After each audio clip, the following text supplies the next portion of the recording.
there sound now? Can you hear me now? Is there sound now? Testing 1, 2, 3.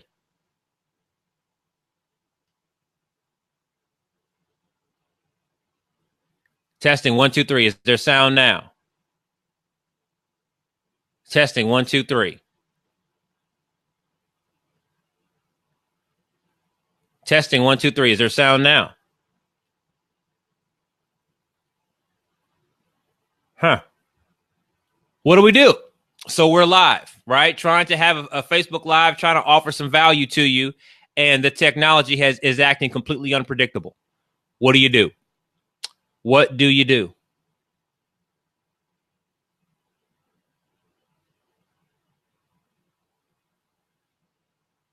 Amazing.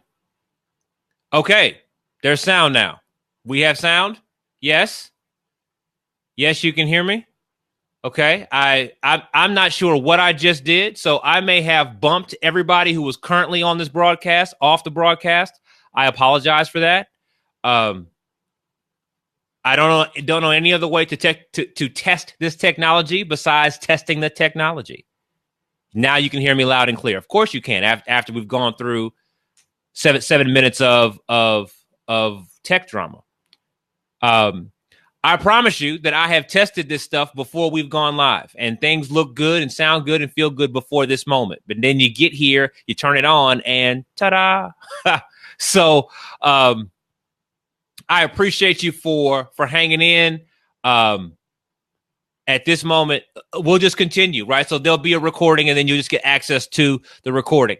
Reason number 2, I do these things is this is the kind of technology you'd want to use in your business. And some of the reasons why you don't use that technology is because you're afraid that these moments might happen to you.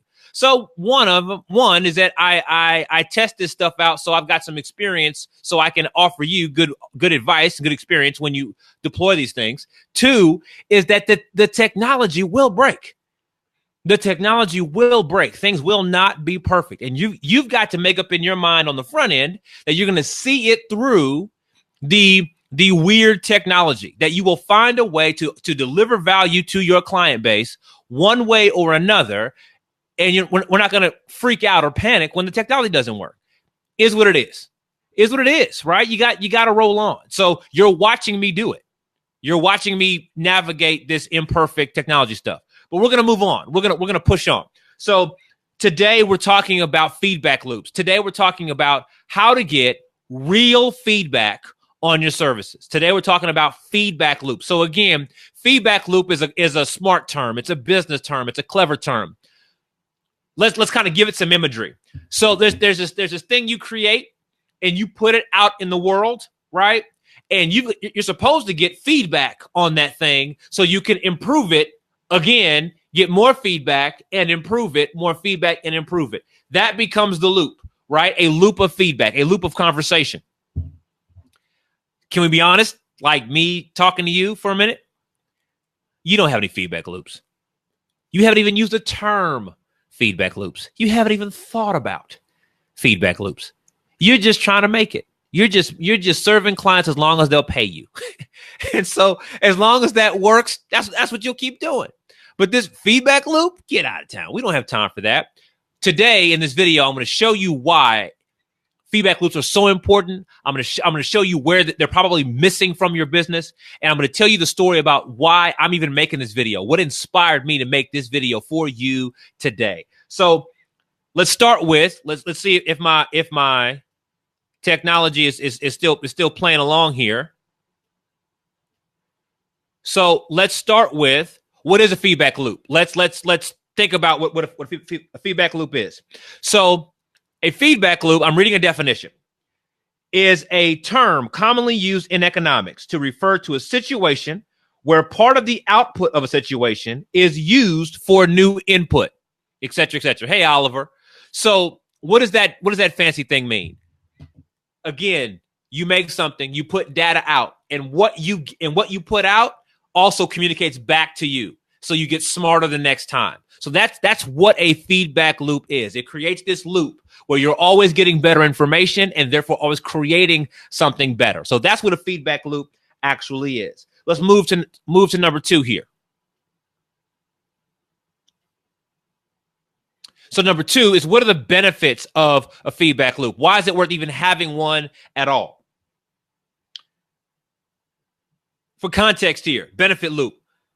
The single best benefit loop for you in your business is having conversations. The conversation, that thing called conversation, is the single best feedback loop. It's the single best profitable loop. It's the single best tool in your business. Conversations. Okay. So now that we're talking about conversations, what's the benefit of having these feedback loops? The benefit of having good conversations.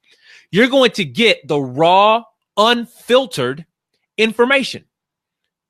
So now there's no interpretation from the software tool or from 3 other vendors or from 19 different employees or whatever. You get the raw, unfiltered information. You know that what that prospective client told you or what that current client told you, word for word, because you heard it, because it came right to you. You get the raw, unfiltered information. Secondly, is it limits the risk of new decisions. So as you think about that new service you should offer, or think about that new channel to go down, or think about that new niche to serve, or thinking about making some tweak to your business in some way or another, there's risk associated with all those choices. It might work, it might not work. You know that whole feeling thing you go through. If you've got good data, if you've got good, raw, clean, crisp information, then it limits the risk of that decision. In other words, you stop guessing. You stay right. You guess a whole lot less because you know you got the truth from the right source. Number 3 is practically you get paid to learn. So every time a current client gives you feedback, real good, crisp, clean feedback, you got paid for working with them, and they give you feedback, and then you can use that feedback to create something new. You got paid for that feedback. Even when it comes from a prospective client, feedback you get from a prospective client informs the next step you take, which may in fact help you close the next client. You still got paid to learn. That's the way business is supposed to work. You're supposed to put something out, be compensated for it, make it better, and get compensated even better, get compensated at the next level. Like, that's the way business is supposed to work. You're supposed to get smarter as you get paid. But that's strategic, what I just described. It doesn't happen accidentally. It happens on purpose, which is part of why we're having this conversation right now. Let's move. Number 3 here. So let's look at some broken feedback loops. I'm going to give you 3 examples of classically broken, typically underappreciated, misapplied feedback loops. One is the poor sales call. So that's that call with you and the prospective client are on the phone, and you expect them to make a purchase now. That's what I mean by sales call. So whatever you call it, discovery call, intake call, whatever clever name you give it. If you're on the phone and you are expecting to close a sale, I'm talking about that moment. In that moment, most people play that moment completely incorrectly. I'm explaining now. Number 1 is that it is a one-way conversation. It's you talking to them.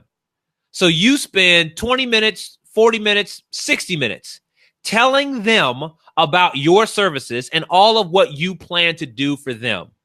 Well, that's this way. Where's the other way? When do they talk back to you? How do they talk back to you?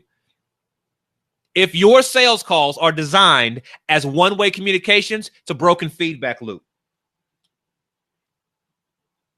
If your only data point when you hang up the phone, if your only data point is, did they buy?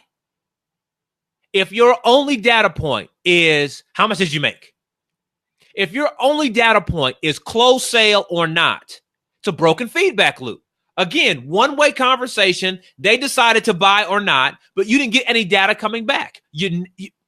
How do you get better, right? Whether or not they buy is not the only data point. It's not the only valid data point. In fact, someone cannot purchase from your company and still provide immense value to you, that you can give them information, They can choose not to purchase, and you can still get valuable information coming back to you if you've designed your conversations that way. Let's continue. Part of this broken sales call is you never heard the actual problem. At minimum, you should hear the problem facing your prospective client or your current client. Not just what they said, hear the problem that they're being faced with. You should hear the problem. If you don't hear the problem, that is the beginning of the feedback you get back. If you didn't hear their problem, broken sales call.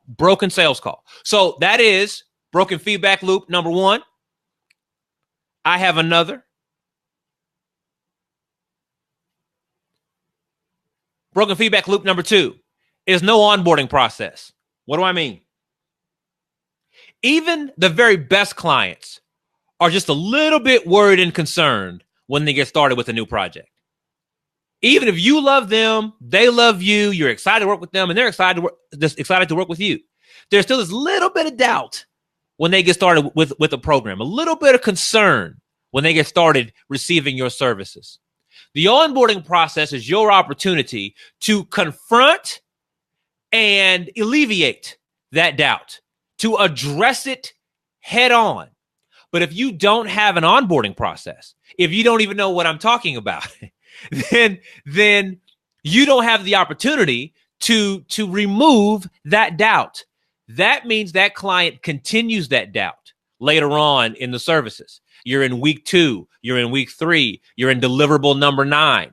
And that doubt is still playing its way into your interactions. You never confronted it.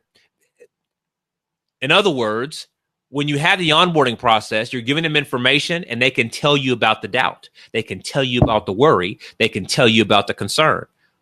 But if you haven't planned for that, you don't get that data. Okay, let's continue. The onboarding process gives you an opportunity to involve all the other decision makers. So even if you're talking to the leader of the business and they said yes, and here we go, away we go, we're going to start these services, there are other people inside the business who are responsible for the success of the project.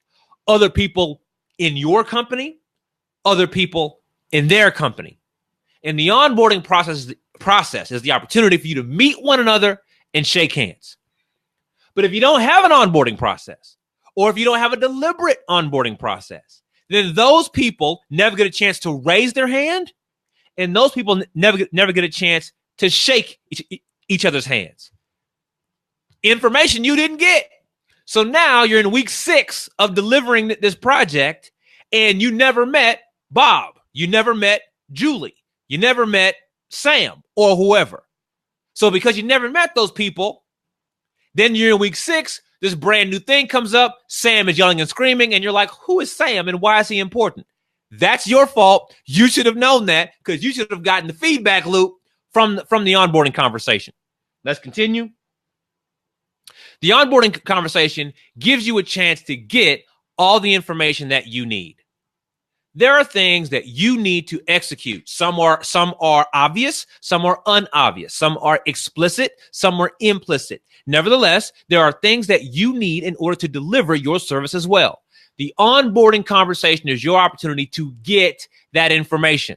But if you don't have an onboarding process, if you don't know to ask for that information, if you don't know to get that information, you don't get it. You are going to offer services to the client. They have to give you information in return. If you don't get your information, then you can't deploy well. There it is. All right, let's continue. Third place, that broken feedback loop, right, is the exit interview. Either you don't have one or you're not doing them well. Let me explain. The exit interview is your opportunity to look the client in the face and confront the question, or have the conversational exchange of, did we fix the problem? That thing you told me about, that thing you told us about. Did we fix it? That is your chance to ask that direct question and your chance to get a direct response. Yes, we did, or no, we didn't. And it gives you a chance to deal with that right there if necessary. But if you're not asking these questions, if you're not having these dialogues, you can't get the information. So you've assumed you fixed the problem, or you delivered what you promised and then you ran away before they could offer you feedback. Do you see the rub here? Let's continue. Did you enjoy the service? So just simply put, so maybe we addressed the problem, but you didn't enjoy the service. You didn't enjoy how we delivered it. Maybe the way we could deliver it could be more efficient, more effective, or more enjoyable. Do you have a chance for you to ask? Like, are you asking these questions? Are you getting this information? Because even though you delivered what you said, are you getting the feedback you needed to make the next opportunity better? Are you getting it? Okay, let's continue. The exit interview allows you to ask, what else can we do for you? What else can we do for you? Can we do something else? It gives you a chance to extend the relationship. But if you're not having this kind of conversation, then the opportunity to extend isn't there. You miss it. So those are retainer dollars that you leave on the table. That revenue was yours. That engagement was yours. The opportunity was yours. But you missed it because you simply didn't ask the question. You didn't give yourself a chance for the client to say back to you, yeah, we'd like to continue. All right. Here's a story. So moving on here. Here's a story of a good feedback loop. So I'm going to tell you the story of what happened with me just a couple of days ago, which inspired this particular Facebook Live. So in my business, I have multiple feedback loops, not just one, not just two. I have multiple opportunities to engage with my clients to make sure that what they're receiving is meeting their goals. I also have feedback loops before they become clients, so I have a good idea of the problem that they have and how I'd like to resolve it. I'm serious about this. I do it. In addition to what I just described, I also have an exit interview. I sit down with my clients and make sure that everything I just described earlier in this video, we actually address those questions. Okay, so I do it. And in that process, inside my business, in that process, I had a dialogue about two or 3 days ago with someone who just finished the program. And she had lots of good things to say. But what she said to me is less important. It's the fact that I made space for it. I allowed for her to say what she had to say. And well, actually, let me tell the story. So this will make sense for you. So we're having this conversation, and she begins with, in summary, Alzay, I really enjoyed the program. Okay. You may have had clients say that to you, and I'm sure that you have. Hey, I really enjoyed the service. Thank you so much for delivering this. Man, it's been a pleasure, etc. But what do you do with that information? Like just because someone patted you on the back or told you thanks, how do you take that information and make something better? Right? So you need specifics. Okay.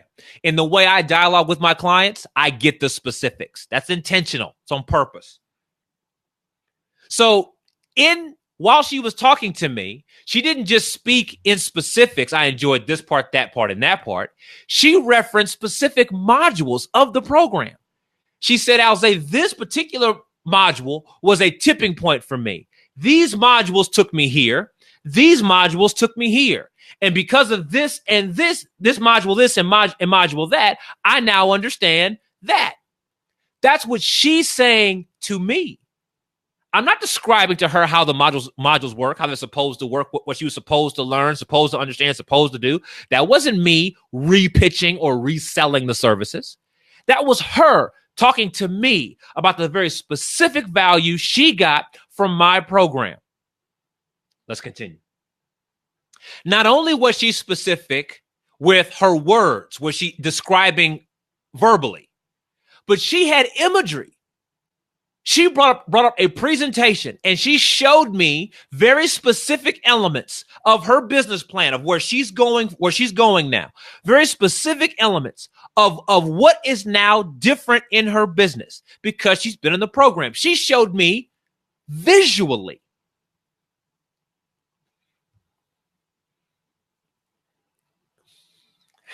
Does that resonate with you? So I've offered her a program, and she's not only telling me specifically with her words where it has value, but she's showing me visually where that value is now being placed inside her business. So the value that offers me, now I can be even more articulate with someone like you who hasn't been in the program, where the value comes from, because she's giving it to me. Okay, let's continue. So we had this good conversation, and it's a good one, right? Lots of feedback back and forth. We get to high five and shake hands virtually, and it's a good time. But just because she says what she says doesn't mean that I'm through working. So she says what she says, and now I've got to go back and digest what she said to me. Because it was clear while she was talking to me that she was saying what she was saying verbally, and she offered what she offered visually, but she was trying to communicate something else. I felt like there was something else, something in addition she was trying to say. It's kind of like what she was saying versus what she meant. And I heard what she said, but I also wanted to get what she meant. And so not only was I taking notes, not only was I listening while she was speaking, I was listening. 80-20, 80 was me listening. Not only was I listening to her, I took notes while she was speaking to me live, written notes. I was writing while she was talking. And third, I had to replay that conversation multiple times because I recorded it. I replayed that conversation multiple times so that I could really wait, what was she saying? What was she trying? I heard the words, but she was really communicating what? It took a minute. I'm being honest with you. It took a minute for me to fully grasp what it was she was communicating. So just because she gave me data doesn't mean that I was ready to just kick it back out. She gave me some data, and I had to digest on that before I was prepared to use it. One piece of value of the data she offered me was to remind you about the value of feedback loops. Because for me, it's obvious. I know it's important. It's installed in my business. No kidding. I got it. But you may not. So her feedback is reminding me to offer you some reminder or some help and some structure on why feedback loops are so important and how and where to put them inside your business. Okay. So now,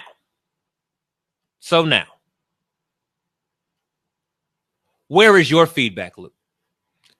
And so I'm going to pause here for a second. I've got a few more thoughts to offer you. I'm going to pause here for a second so you can ask your question. So I put the question up here in front of you. If that triggers something, please type a comment here. If you got a question about something else while we're in this moment, please type the comment here.